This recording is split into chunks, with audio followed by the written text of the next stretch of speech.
तो आज हम बात कर रहे हैं पार्वती जी की कठोर तपस्या और उसके असर के बारे में। हमारे पास जो कथा है वो इसी के एक हिस्से पर रोशनी डालती है। हाँ बिल्कुल। इसमें पार्वती जी की वो जबरदस्त इच्छा शक्ति है, फिर उनकी तपस्या से कैसे तीनों लोकों में मतलब स्वर्ग, पृथ्वी, पाताल सब में खलबली मच गई और फिर कैसे देवताओं ने इस मुश्किल का हल निकालने की कोशिश की। चलिए जरा और गहराई से समझते हैं इसको। बिल्कुल। ये कहानी सिर्फ पार्वती जी के उस दृढ़ संकल्प को ही नहीं दिखाती, बल्कि ये भी बताती है कि कैसे किसी एक व्यक्ति की गहरी साधना, जिसे तपस्या कहते हैं, वो पूरे ब्रह्मांड पर असर डाल सकती है। तो कहानी शुरू होती है जब पार्वती के घर वाले, उनके पिता हिमाचल, माँ मैना, भाई मेरू, मंदराचल, वो सब आते हैं। हाँ। और उनसे कहते हैं कि भाई तपस्या छोड़ो, घर चलो, शिवजी को पाना तो बहुत मुश्किल है। पर पार्वती जी तो ठान चुकी थीं। उन्होंने साफ मना कर दिया, कहा कि अपनी प्रतिज्ञा तो वो पूरी करेंगे, शिवजी को तपस्या से ही मराएंगी। वही शिव जिन्होंने कामदेव को भस्म किया था। हाँ, उन्हीं को।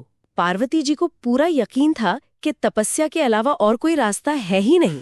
और ये सुनकर घर वाले वो हैरान रह गए, लेकिन उनकी हिम्मत की तारीफ भी की और फिर चले रहे। अच्छा, और उनके जाने के बाद? उसके बाद तो पार्वती जी ने पहले से भी ज्यादा कठिन मतलब और उग्र तपस्या शुरू कर दी। इतनी उग्र कि उसका असर हर तरफ हुआ। हाँ, हर तरफ। कहते हैं कि तीनों लोक, देवता, असुर, इंसान, यहाँ तक कि पेड़ पौधे, जानवर, सब उस तपस्या की गर्मी से जलने लगे, बेचैन हो उठे, बहुत कष्ट में थे सब। लेकिन किसी को पता नहीं था कि क्यों? नहीं, यही तो अजीब बात थी। सबको बहुत कष्ट हो रहा था, पर कारण किसी को समझ नहीं आ रहा था। ये सोचना ही कमाल है कि एक अकेली स्त्री की लगन कैसे पूरे ब्रह्मांड में हलचल मचा सकती है। सही बात है। तो इस अनजान परेशानी से घबराकर इंद्र और बाकी देवता कहाँ गए? बृहस्पति के पास। हाँ, पहले देवगुरु बृहस्पति के पास सलाह लेने गए, फिर सब मिलकर मदद मांगने सुमेरु पर्वत पर ब्रह्मा जी के पास पहुंचे। ब्रह्मा जी के पास? उन्होंने क्या कहा? देवताओं ने बड़ी चिंता से पूछा ब्रह्मा जी से कि भैया दुनिया में अचानक इतना कष्ट क्यों फैल गया है। ब्रह्मा जी ने ध्यान लगाया, शिव जी का स्मरण किया और तुरंत जान लिया ये पार्वती जी की तपस्या है। हाँ, कि ये सब पार्वती की घोर तपस्या का ही नतीजा है। अच्छा, तो जब कारण पता चल गया फिर क्या हुआ? तब ब्रह्मा जी देवताओं को लेकर क्षीर सागर पहुंचे, जहाँ भगवान विष्णु रहते हैं। हल ढूंढने के लिए उन्होंने विष्णु जी को सारी बात बताई, मदद मांगी जी। विष्णु जी को पूरी स्थिति बताई और मदद की गुहार लगाई। और विष्णु जी, क्या उन्हें पहले से पता था? हाँ, विष्णु जी तो सर्वज्ञ हैं, उन्हें सब मालूम था। उन्होंने कहा कि वो जानते हैं पार्वती क्यों तपस्या कर रही हैं। और हल क्या सुझाया उन्होंने? उन्होंने कहा कि देखिए, इसका एक ही हल है, सबको मिलकर भगवान शिव के पास चलना होगा और उनसे प्रार्थना करनी होगी कि वो पार्वती से विवाह कर लें। विवाह? इसी से संसार का भला होगा? हाँ, विष्णु जी ने यही कहा, इसी से संसार का कल्याण होगा और ये जो तपस्या की प्रचंड गर्मी है वो शांत होगी। लेकिन शिवजी के पास जाना, कामदेव वाली घटना के बाद तो डरे होंगे ना देवता? बहुत ज्यादा। उन्हें रुद्र यानी शिवजी के गुस्से का डर सता रहा था।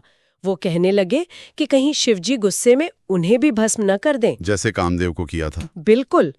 ये थोड़ा अजीब लगता है ना, देवता जो खुद इतने शक्तिशाली हैं, वो शिव के क्रोध से इतना डर रहे थे। बात तो है।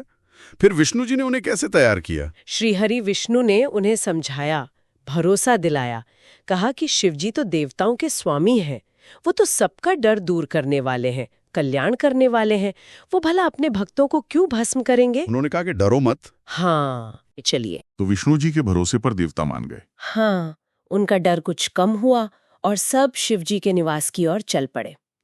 लेकिन रास्ते में एक और पड़ाव आया। कौन सा? रास्ते में पार्वती जी का आश्रम पड़ता था, तो सीधे शिवजी के पास जाने से पहले वो लोग वहां रुके। ओह, देखने के लिए कि तपस्या कैसी चल रही है। बिल्कुल। विष्णु और बाकी देवता सब ये देखने रुके कि गिरिराज की बेटी आखिर कैसी तपस्या कर रही हैं। और वहां जो देखा उन्होंने वो अद्भुत था। क्या देखा? पार्वती जी का तेज, उनकी साधना की शक्ति, सब देखकर हैरान रह गए। सभी ने उस तेजोमयी तपोमयी जगदम्बा को प्रणाम किया, उनकी तपस्या की बहुत प्रशंसा की। फिर वहां से आगे बढ़े शिवजी के पास? हाँ, फिर वहां से शिवजी के स्थान पर पहुंचे, लेकिन वहां पहुंचकर भी देवता थोड़े दूर ही रुक गए, डर अभी भी था। अच्छा? हाँ, हिम्मत नहीं हुई पास जाने की? नहीं। तब नारद मुनि आगे आए। वो तो शिवजी के परम भक्त हैं, उन्हें कोई डर नहीं। तो नारद जी ने क्या देखा? शिवजी कैसे थे? शांत थे? बिल्कुल, नारद ने देखा कि भगवान शिव तो बड़े शांत प्रसन्न भाव से योग पट आसन में बैठे हैं। उनके गण आसपास हैं, माहौल एकदम शांत। ये तो देवताओं की सोच से बिल्कुल उल्टा हुआ। हाँ, नारद ने लौटकर देवताओं को ये बताया और फिर सबको शिवजी के पास ले गए।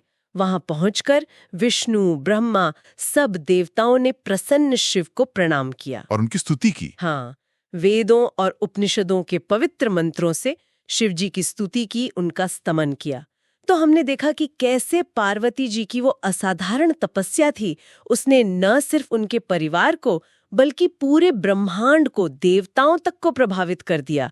उनकी लगन ने सबसे बड़ी शक्तियों को भी दखल देने पर मजबूर कर दिया। हाँ, और ये देवताओं के डर से लेकर विष्णु के आश्वासन और फिर शांत प्रसन्न शिव से मिलने तक का सफर भी कितना दिलचस्प है।